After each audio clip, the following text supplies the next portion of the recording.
Salut, est-ce que tu peux te présenter? Donc bonjour, je m'appelle Terence, j'ai 21 ans, je suis étudiant à HEC Paris en année de césure et avant j'ai fait 2 années de classe préparatoire à Sainte-Marie à Lyon en ECE, donc c'est l'équivalent de ECG en maths appliquées ESH. Quel type d'élève étais-tu au lycée? J'étais pas forcément un grand travailleur, j'étais plutôt le genre d'élève qui s'en sortait bien en écoutant en cours. Et je travaillais pas énormément, ça m'a un peu porté préjudice, notamment en première, mais en arrivant en prépa ça a complètement changé. Quelles sont les difficultés que tu as pu rencontrer en prépa au début? Quand on arrive en prépa, forcément, on passe d'un rythme au lycée qui est quand même assez tranquille à un rythme qui est beaucoup plus intense, où dès le début de l'année, on doit être opérationnel et se mettre en marche. Donc la plus grande difficulté, c'est s'adapter à ce rythme et voilà, avoir conscience du fait que pendant 2 ans, on va travailler, qu'il n'y aura pas forcément beaucoup de pauses et que les progrès peuvent mettre du temps à arriver. C'est ça qui est vraiment compliqué au début, mais voilà, il faut s'accrocher. Quelles étaient tes notes et quelles difficultés as-tu pu rencontrer? Alors mes notes ont beaucoup évolué au cours de la prépa, forcément entre le moment où on arrive en première année et qu'on arrive au concours, c'est plus du tout la même chose et heureusement j'ai surtout fait des progrès en langue. Je suis arrivé, j'étais pas forcément très bon au concours, j'ai eu des bons résultats. Mais les difficultés que j'ai rencontrées, c'est notamment en philosophie. Tout au long de la deuxième année, j'avais des résultats très moyens alors qu'en première année, je m'en sortais plutôt bien. C'est seulement à quelques semaines des concours que j'ai eu le déclic qui m'a permis de vraiment progresser énormément. Donc c'est la preuve qu'il faut jamais perdre espoir et que les notes c'est simplement un indicateur, ce qui compte c'est le jour du concours, faire la meilleure performance possible et toujours s'accrocher pour progresser. Quelle était ta méthode de travail? En arrivant en prépa, j'étais pas forcément quelqu'un de très organisé, donc au début, ma méthode de travail était presque inexistante. Je travaillais un petit peu jour après jour sans forcément beaucoup m'organiser. Puis quand le temps est passé et j'ai commencé à me faire des plannings, pas forcément des plannings horaires puisque j'étais pas quelqu'un qui fonctionnait bien avec ça, mais me faire plutôt des plannings par tâche en me disant bah, voilà cette semaine j'aimerais faire telle et telle chose dans telle matière. Et c'est vraiment ça qui m'a poussé à travailler, à être assidu et à vraiment réussir à faire des progrès petit à petit. Comment gérais-tu ta semaine? Alors du coup, nous, on avait cours tous les jours de 8h à 16h et un DS sur table le samedi matin. Et on avait aussi 3 cols par semaine, donc les cols sont des interrogations orales dans certaines matières. Et globalement, je travaillais après les cours jusqu'à 21h le soir. Évidemment, je mangeais aussi entre-temps. Et le week-end, je travaillais... Alors en première année, je travaillais un petit peu moins le week-end, je travaillais surtout le dimanche. Et en deuxième année, je travaillais le samedi après, mais le dimanche toute la journée. Est-ce que tu t'accordais des moments de pause? Oui, je m'en accordais puisque personne ne peut faire 2 ans de prépa sans s'accorder de pause. Et ça, c'est hyper important de l'avoir à l'esprit. Donc surtout, les moments de pause, c'était le samedi soir, notamment, que ce soit en première année ou en deuxième année. C'est important de prendre des moments pour souffler. Et surtout, c'est important d'essayer de maintenir une activité extrascolaire en prépa. Pas forcément du sport. Du sport, c'est très bien, bien sûr. Mais si vous préférez faire de la musique ou juste aller voir des amis qui sont pas dans votre classe, c'est super important de garder du temps pour soi. Ça permet de décompresser, de se vider un peu la tête et d'être beaucoup plus productif quand on se remet à travailler derrière. Donc je m'accordais des pauses et je pense que tout le monde doit essayer de s'en accorder un minimum, c'est super important. À quel moment as-tu pensé que HEC était prenable? C'est toujours difficile de se rendre compte du niveau qu'on a par rapport à celui qui est attendu au concours. Donc c'est très compliqué parfois de se dire ah je peux avoir telle école ou telle école. Mais quand j'ai vu en deuxième année que ça se passait plutôt bien en maths pour moi et que je faisais beaucoup de progrès dans toutes les autres matières, j'ai commencé à me dire que c'était envisageable et à me préparer très sérieusement pour les épreuves écrites qui sont spécifiques à HEC, en particulier en maths et en économie. Et c'est à partir de ce moment-là, je dirais au mois de décembre de la deuxième année, que j'ai commencé à songer sérieusement à me préparer pour HEC. Quels conseils donnes-tu aux étudiants de prépa pour réussir? Je pense qu'il faut absolument réussir à se faire confiance. C'est pas forcément évident quand on arrive dans une classe où on a plein de personnes qui sont motivées, qui sont déterminées, qui travaillent beaucoup. On a des professeurs qui sont assez exigeants, mais il faut vraiment se faire confiance, avoir confiance en ses capacités et surtout réaliser que tout le monde est passé par là, tout le monde a eu du mal pendant ces 2 années.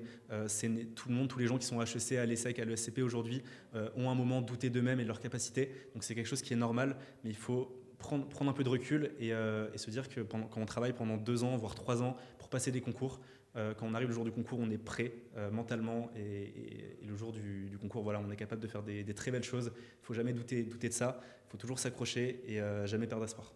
Une chose qui fait la différence. Je pense qu'il faut connaître ses points forts et ses faiblesses, c'est super important parce qu'en fait la clé en prépa à mon avis c'est de se faire confiance mais aussi de se connaître. Quand on sait dans quelle matière on est bon, dans quelle matière on est un peu moins bon, on peut beaucoup mieux s'organiser déjà pour le travail. Il ne faut jamais négliger les matières fortes, quand on est fort en maths ou en économie, il ne faut jamais arrêter de travailler ces matières, c'est super important de maintenir son bon niveau mais il faut aussi laisser du temps pour les matières où on est un peu moins bon pour progresser. Faut jamais se dire bon, bah, je suis bon en maths et en économie donc je ne vais pas faire de langue, je ne vais pas faire de culture générale. Il faut toujours essayer de faire un peu de tout et voilà, ajuster son planning en fonction de ses capacités et toujours essayer de progresser un peu partout et ne jamais se reposer sur ses acquis.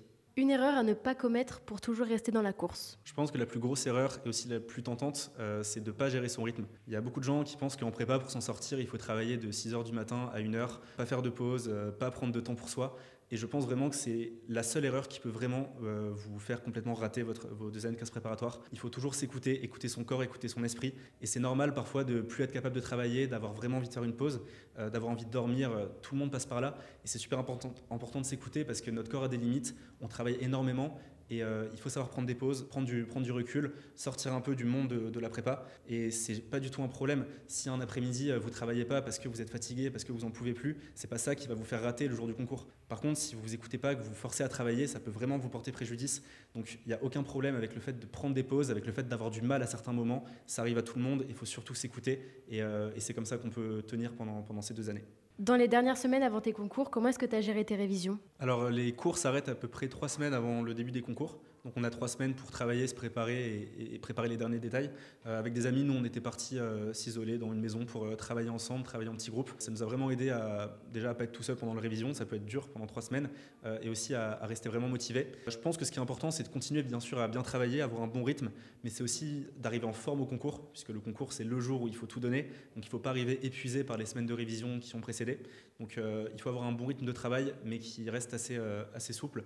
Et surtout, assez paradoxalement, dans les dernières semaines avant les concours, on commence à se rendre compte qu'on est quasiment prêt pour le concours, qu'on arrive à avoir un très très bon niveau. Et donc on peut se permettre de travailler un peu moins et surtout de se concentrer sur des matières qu'on a peut-être un peu négligées auparavant, notamment les langues. Et voilà, ça permet de vraiment tout travailler, de bien tout préparer pour être complètement prêt le jour du concours. Comment as-tu géré la période des écrits? Donc pour ce qui est des écrits, il y a d'abord la première banque d'épreuves qui s'appelle Écricom, où on a des épreuves pendant 3 jours. Et ensuite, il y a à peu près une semaine de pause avant le début des épreuves de la BCE, donc la Banque commune d'épreuves pour d'autres écoles. Donc c'est une période qui est assez longue au total, ça s'étale sur 2 semaines et demie, 3 semaines. Donc il faut rester en forme pendant ces 2 semaines et demie, 3 semaines. On a quand même 8 heures d'épreuves par jour, donc c'est assez intense. Il faut rester motivé, il faut rester concentré, il faut réussir à bien dormir. Voilà, mon conseil, c'est toujours continuer à se faire confiance. Pas forcément travailler entre les épreuves, à mon sens, après 2 années de classe préparatoire, c'est pas les révisions de dernière minute qui vont changer quoi que ce soit. Il faut surtout se reposer, être prêt mentalement et tout donner quand on est dans sa feuille. Comment as-tu préparé et géré les oraux à HEC? Donc les oraux HEC sont un peu particuliers puisqu'ils s'étalent sur 3 jours avec 2 épreuves par jour, donc c'est assez long, c'est assez intense et les épreuves évidemment sont d'un niveau très compliqué et surtout en HEC on a des maths, on a de l'économie, on a de la philosophie, on a beaucoup de choses. Donc après les écrits, j'ai continué à travailler, donc, évidemment j'ai pris un peu de repos, mais après j'ai continué à travailler pour les oraux, me préparer pour les épreuves. Et finalement, ça reste dans la continuité de ce qu'on a fait pour les écrits. Les matières ne changent pas, les maths, il n'y a pas de nouvelles formules qui arrivent.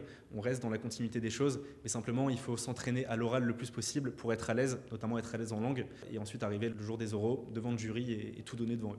Qu'est-ce que tu as aimé en prépa ou moins aimé? Alors j'ai commencé par ce que j'ai un peu moins aimé. Forcément, il y a des choses en prépa qui plaisent un peu moins que d'autres. Ce qui m'a un peu moins plu, c'est quand même l'intensité de la prépa qui est parfois quand même assez élevée. C'est vrai que ça demande une vraie exigence et il y a des moments où on a envie d'arrêter de travailler, de faire des pauses. On fait des pauses, mais parfois il faut quand même s'y remettre et c'est pas toujours simple. Donc sur la durée, ça peut être dur, mais d'un autre côté, c'est contrebalancé par énormément de points positifs, notamment la stimulation intellectuelle qui est extrêmement intense. Et moi, je me souviens, la veille du premier jour des concours, je me suis dit, plus jamais dans ma vie, j'aurai un tel niveau de stimulation intellectuelle. Voilà, pendant 2 ans, on a travaillé énormément, on a appris énormément de choses, on a énormément gagné en maturité. Et en fait, on se rend compte à quel point ça nous sert, même des années après la prépa. Un souvenir que tu garderas de ta prépa? Je pense que mon meilleur souvenir de la prépa et le plus marquant, c'est le jour des résultats d'admissibilité des grandes écoles, puisque les résultats sont tombés quasiment au même moment, en tout cas à 1 ou 2 jours d'intervalle. En fait, on était en cours de maths quand l'ESSEC a envoyé un mail avec les résultats. Et donc évidemment, quand on a vu le mail, tout le monde est sorti de la classe en courant. Et c'est là où j'ai vu que j'étais admissible à l'ESSEC. Et là, ça m'a énormément marqué parce que c'était vraiment la consécration de mes 2 années de travail. C'était la première fois que j'avais une vraie preuve que mon travail avait payé. Et j'étais extrêmement content. Et quelques heures après, les résultats d'HEC, de l'ESCP et des autres écoles sont tombés. J'étais admissible partout, donc c'était incroyablement marquant. Et surtout, moi, j'ai l'image de ma prof de maths qui était en larmes parce qu'elle était super heureuse pour nous, pour nos résultats. Et en fait, ça montre qu'il y a un vrai accompagnement aussi en prépa. Moi, j'avais des profs qui étaient formidables, notamment en maths et en économie. On était extrêmement bien entourés. Voilà, vraiment voir des gens de ma classe qui avaient réussi, moi qui avais réussi, nos profs qui étaient contents, c'était un super beau souvenir. Est-ce que tu aurais un dernier mot? Croyez en vous, faites-vous confiance. Personne ne peut prédire vos résultats au concours, même pas vous-même, mais vraiment accrochez-vous, donnez tout, ça vaut le coup. Sincèrement, la vie en école est incroyable, les perspectives que ça vous ouvre derrière sont exceptionnelles. Donc donnez tout et la prépa, ça finit un jour. Vous serez content d'en être sorti, mais surtout vous serez content de l'avoir fait.